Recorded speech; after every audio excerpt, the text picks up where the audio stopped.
Forget Tuchel, forget Ancelotti. 2 games in, and United fans are already singing Carrick's name. But here is the thing, guys. Ole won his first 8 games. We know how that ended.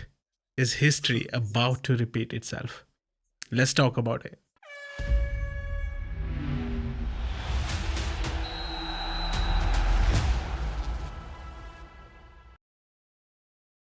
Hello, guys. Welcome back to Two Halves, Two Innings Football. I'm here with two happy, ecstatic United fans after the Arsenal win that they forgot. They forgot is history is going to repeat itself. We are here to preview Manchester United versus Fulham game happening on Sunday. But guys, if you haven't subscribed to us yet, please subscribe and let us know what you think about the game as well. Please do watch this episode till the end. We're going to talk about more about United. So boys, I'm going to start with you, Amit. What are you thinking? Do you think it's the same Carrick at the wheels, or do you think it's going to end like it ended with Ole? History is there to be broken. Ooh. And there's only one episode where this has happened, so it's not as if like it's happened again and again. I think it's unfair on a Carrick to judge him on what Solskjaer's doing, because I think they're very different characters, a different mindset and different coaching. I'm not saying he's a better coach than Ole or not, or vice versa, but I'm saying they are different. So let's wait and see. But I have put a massive £2.50 on Manchester United to win the league at 66-1. Oh my god. Love it. That's We what we can pay for do the. it. That's what we pay for the Arsenal's wheels are coming off. Pep is looking forward to retirement, and Carrick, boom, we're gonna do it. We're gonna win every game now from now until the end of the season. Wow. Let's see what happens. But let's start with you, Ajay, on this actually. Amit saying United gonna win all the games till end of the season. Do you agree with him? I mean, if you look at the run of fixtures, I mean, I don't think we play like a true top 4 team until kind of like, I think until May now. I think it'll probably be Liverpool. I think we've only got yeah, so obviously Villa as well. Yeah, but traditional was more of like a traditional top 4. So obviously we played City, we've played now Arsenal twice. So and coming off the form of obviously those two respective teams, you know, City look a bit shaky. You know, they've acquired Mark Gahey, they've acquired Semenyo. I'm sure Semenyo's going to hit the ground running. But my kind of concern with City is, are they going to leak goals? Are they going to be quite, you know, leaky in defence? Aston Villa, they've not really had much experience in title chases. So is there going to be a point where the wheels fall off with Villa, and are they going to kind of stumble a little bit on certain, you know, fixtures? They've got Brentford on Sunday. It could be a routine win for the men in Claret Blue, but again, you know, we'll see when difficult situations arise and can they manage with the team that they've got to cope with the pressures. So if anything, United have got quite a nice clear run. We're only playing 1 game a week. Carrick's got a very clear vision.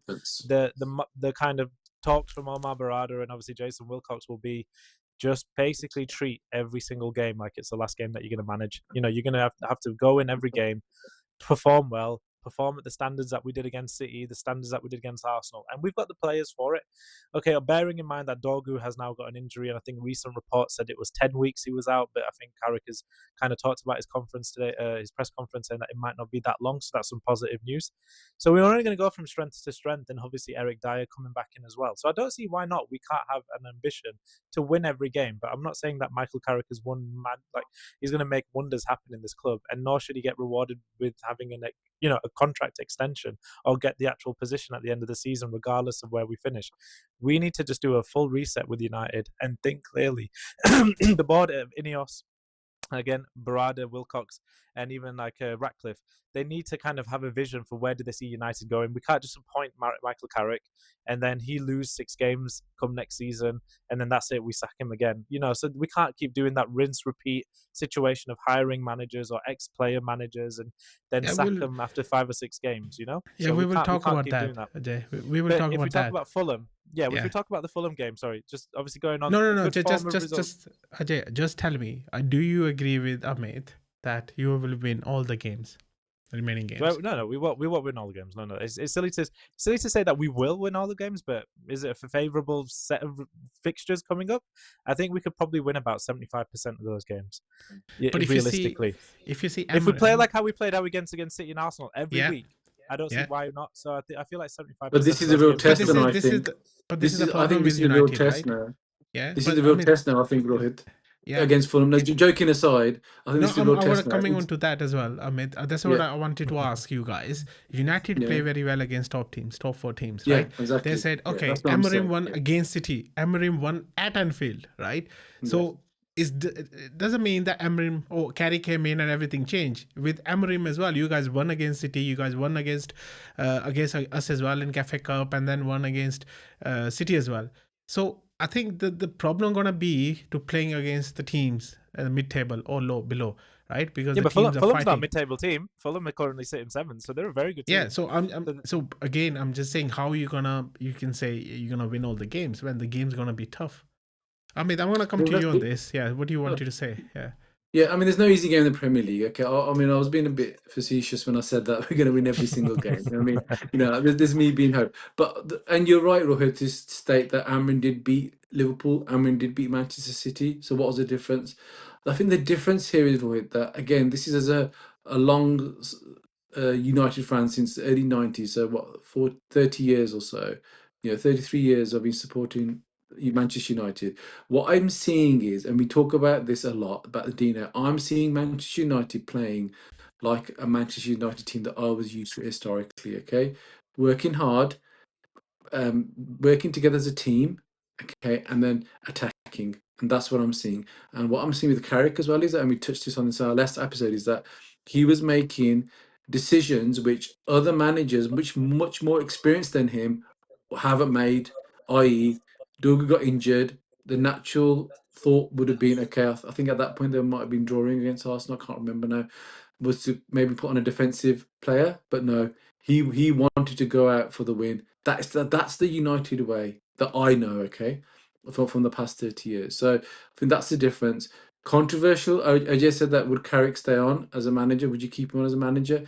I'm not. I'm with him. I'm not sure, but the thing is, it depends what the club want, the owners want. Do they want a DNA for Manchester United? Do they want to go back to the DNA for Manchester United? If they do, then Carrick is your man. If he gets us into the top 4, and if there's a clear identity in the way we're playing, okay. If they don't, then it's whoever you get in. It could be the best manager. We have had some of the best managers in the world manage us. Jose, Louis van Gaal, these aren't Eric Ten Hag.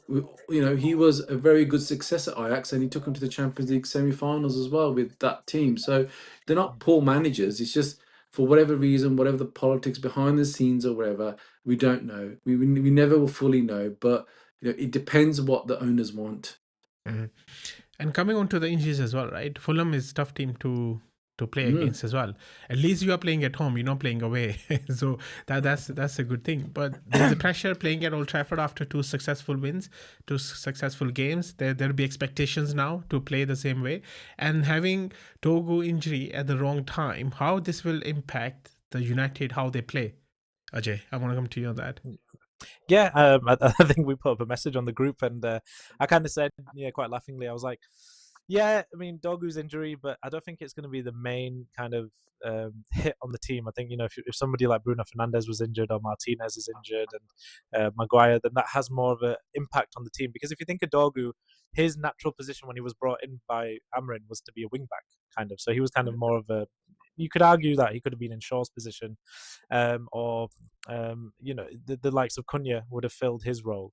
So I think obviously because now he's going to be more of a natural left winger, I think that's what they can kind of look at placing him in left midfield or left wing position. I think we're going to miss him, but I think Cunha is going to easily kind of fit in to that place and that position.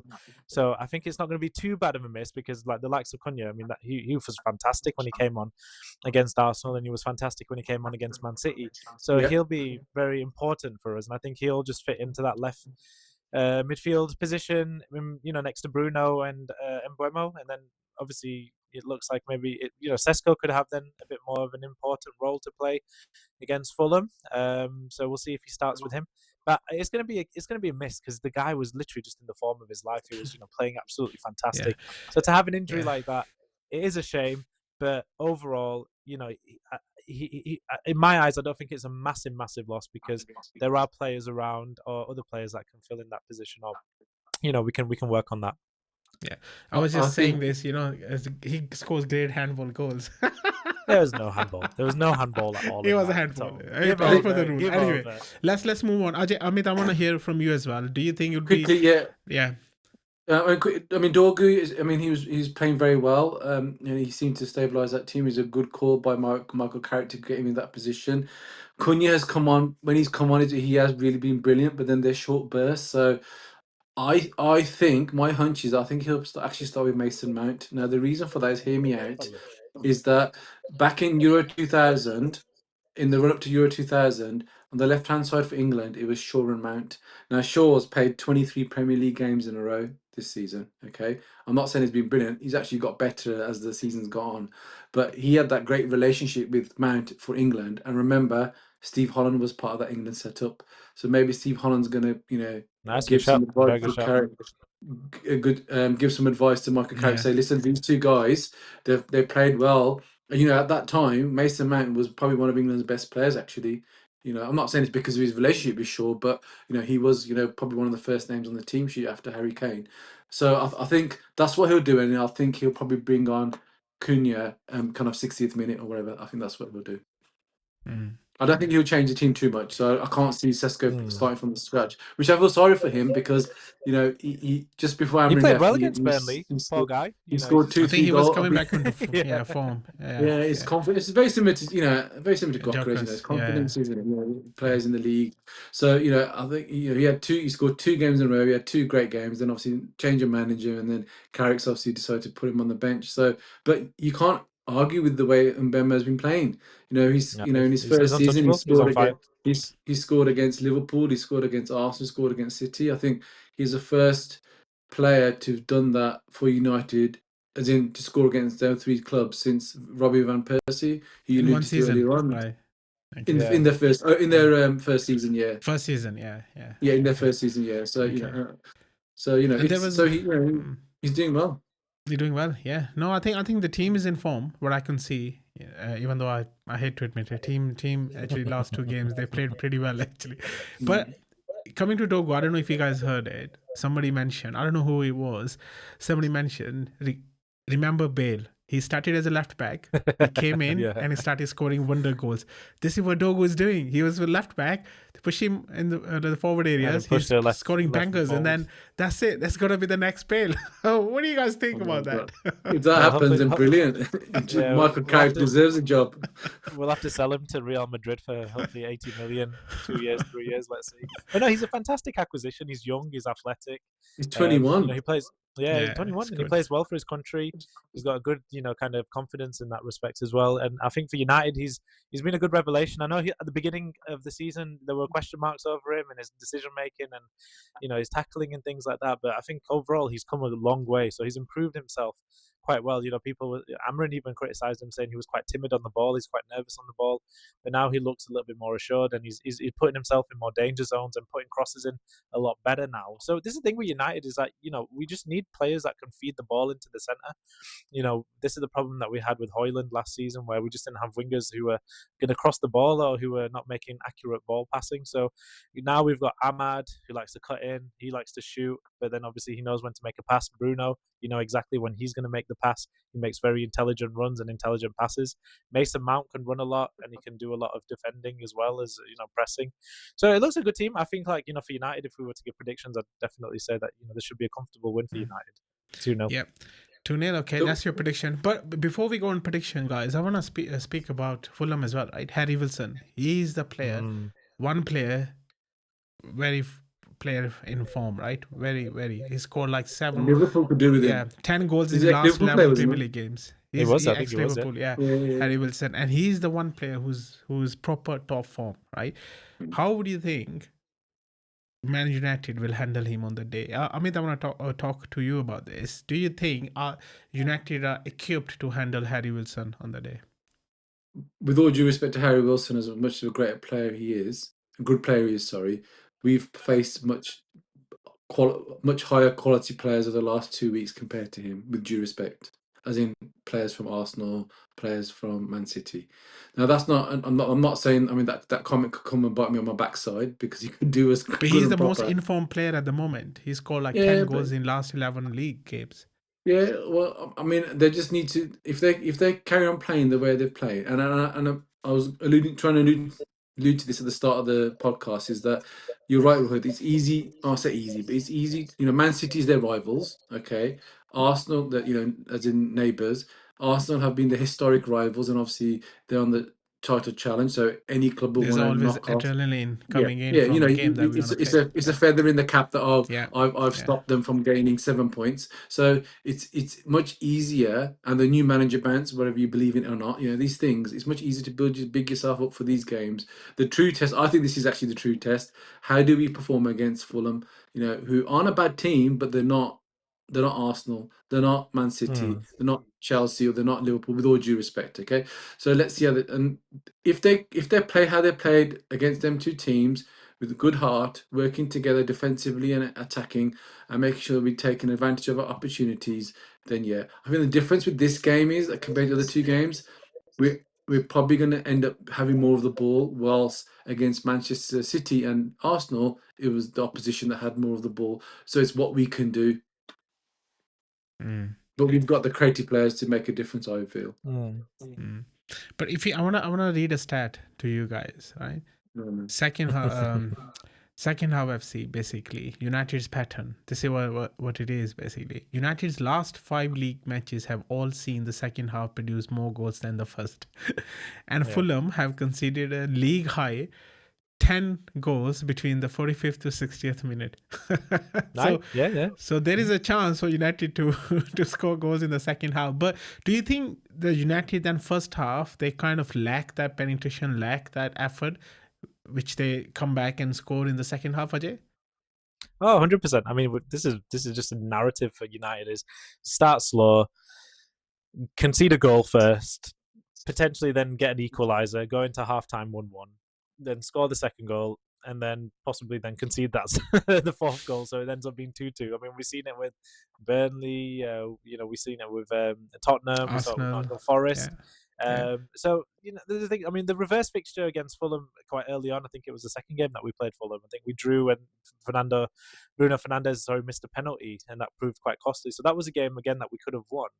And I think obviously with the likes of like Iwobi, and I think Iwobi does, but yeah. And the main person I'm looking for is Harrison Creed. If he shoots a 40-yard rocket into our net, oh my god, that's the only person I'm going to be quite worried about. But I mean, Raul Jimenez, they're players in Fulham that can hurt defenders. So obviously the key thing is going to be, are we going to have Dalot at right back, or are we going to have Mazraoui? Are we gonna? We'll probably end up having a partnership of Harry Maguire and Martinez and Shaw at left back. I think those defenders should kind of keep Harry Wilson, and the likes of Jimenez quite quiet. I think obviously the Old Trafford crowd's going to be behind, and that's going to be quite daunting for a team like Fulham. I mean, historically, I remember when Fulham, I think it was an FA Cup game, just crashed out quite poorly, and then there was like 2 red cards in like a minute or something, and then That was last I year, think it wasn't was it? yeah, it was like a year or 2 Last years, season, 2 seasons ago. Yeah. So there's always, I think, we've got a good history, I think, against Fulham. So let's just hope it continues. So I'm not going to be too concerned. But like you said, the first half we do tend to be a little bit slow. But maybe under this Carrick system, where he's going to probably tell the lads, look, get that first goal, try and get the second goal, put this game to bed before halftime. Because United, as we know historically, when we've led before halftime, we don't lose a game. So hopefully that happens as well. The one thing about Carrick I want to say before I forget, Rohit, if you don't mind, is that with him and Solskjaer, what they have got is they've worn that shirt. Now, Carrick was playing. Solskjaer was mainly kind of used as a substitute, so he wasn't really starting all the games. I mean, he did start games, but his main role was the kind of the Main finisher, was really. coming off the But, bench yeah, and scoring. coming Yeah, off the bench and kind yeah, of, he was brilliant at that. That was his main yeah, role. Okay. yeah. But Michael Carrick, he was Roy Keane's replacement in essence. You had the same Mm. shirt. I'm not they're different players, but he was brought in to replace him in essence. Okay, and he's worn that shirt. He's worn that shirt. He's made that transition from West Ham to Tottenham, then Tottenham to Manchester United. He's been used to that crowd. He's played in that crowd when they're doing well, when they weren't doing well, and he's won. He's won. Champions League, he's won Premier League, he's won the World Cup, Club Cup. I think that makes a difference, and I think that in itself should give respect. Well, I'm not saying that Amorim didn't deserve the respect because he obviously did well at Sporting, but I think it's added respect that I've done this here. Yes, I've done it here as a player, so I understand. Do you know say you walk in my shoes? He's walked in their shoes as a player. You understand? Obviously, the circumstances were different. It wasn't this whole period of change. It was for him it was under Sir Alex's tenure. So there's that stability and everything. Okay, so that's a slight difference. But in essence, though, he's walked the shoes of the expectations of the fans. He's walked in the shoes of the expectations of the club, of how they should play, how they should represent the club, and how to win games. I think that makes a big difference. And quickly linking that to a video I saw today, which made me laugh on Instagram, was John Terry was talking about the first time he met Rafa Benitez. Have you seen it? No, no, no. Oh, Yeah. so he's on Instagram today. I mean, John Terry cracks me up, not for the reasons he probably wants to, but so he was talking about the first time Rafa Benitez became manager of Chelsea. Yeah, so Rafa Benitez was going, at Liverpool we did this, at Liverpool we did this, Liverpool we did this, and he says, I'm thinking here, you won fuck all at Liverpool. In that time, we won the Champions League, we've won the league multiple times, FA Cup, the League Cup. You've won bugger all. And he said what tipped it for him was there was a FA Cup game. And I think they lost to someone in the quarterfinal, and the players were all gutted. And Rafa says, "Oh, don't worry, we'll go again." And like you said, I think John Terry said he literally was about to kind of punch him when he was that angry. He said, "This is my club." So he's quite. I just found that anecdote quite funny, but it's just again he didn't understand the club, and it was a wrong appointment I think for Chelsea. But but Carrick understands the club. Think he won the Solskjaer Europa understood Cup the with club. Chelsea that season. He did, yeah. So, He did. so again, Yeah, I know, this but I this mean, is it's why John all Terry being John I Terry. know, this is why I say, all players It's are funny. they they don't understand, they don't If, respect if you think managers it's so easy, anyway. why didn't he get Yeah. in the dugout? Exactly. Why he didn't win anything why didn't he win when he was at Villa I think he Yeah, was assistant manager there, assistant coach there yeah. at Villa, right? And then why doesn't he Yeah, come John into Terry. management Yeah. and prove Rafa Benitez come to Chelsea and prove Yeah. prove them wrong, right? It's all anyway. Yeah. So I No, don't want it's to go funny on though. that. It's a funny Yeah, story. it's funny, but then again, but guys, so I mean, you want to talk about Carrick, right? I just want to ask you guys if Carrick gets top 4 for United, should he get a permanent job, Amit? At this moment, I can't give an answer to that question. I'm sorry. It depends on how we play Ajay? and his in-game decisions. I guess I think it is the manner of the top 4. If it's like we scrape the top 4, then you kind of know that an experienced manager is more needed then, So it depends on how the run of games go. If we kind of cruise into the top 2, top 3, if Villa drop out, then yeah, maybe there could be grounds for him to keep the job. But honestly, in my heart, I would probably say no. I'd probably say he should not be the full-time manager. Let him give it to the season. And because the problem is there's too many good managers available on the market now. Who would you like to see? Who would you like to see? Honestly, I would like to see Luis Enrique. I think for PSG, he's not going to renew his contract with PSG. I think he'll be a fantastic acquisition. He's built a PSG squad. Remember without the likes of Messi, Neymar, and He got rid of Mbappe. them. Well, got rid of him exactly. So and built like a team which looks like you've got PSG identity there. And he would probably be the only one I would probably say that might understand the values of Man United a lot more compared to other managers. So yeah, I probably would like to see the likes of Luis Enrique. If you throw in Zidane or Xavi into that mixture as well. I mean, Xabi Alonso. These are all managers that are available in the market, and I think for Ineos, if their ambition is to look really to put United on a pedestal of the elites like Liverpool, Man City, we got to look for a top manager. And as much as we like to pull on our heartstrings and say it'd be nice to see Carrick excel, but we like to see Ole excel too. And we had a chant about him, but obviously it ended in disappointment. So we can't make the same mistake again. And that's what I said at the beginning of this podcast. Ineos need to have a clear ambition.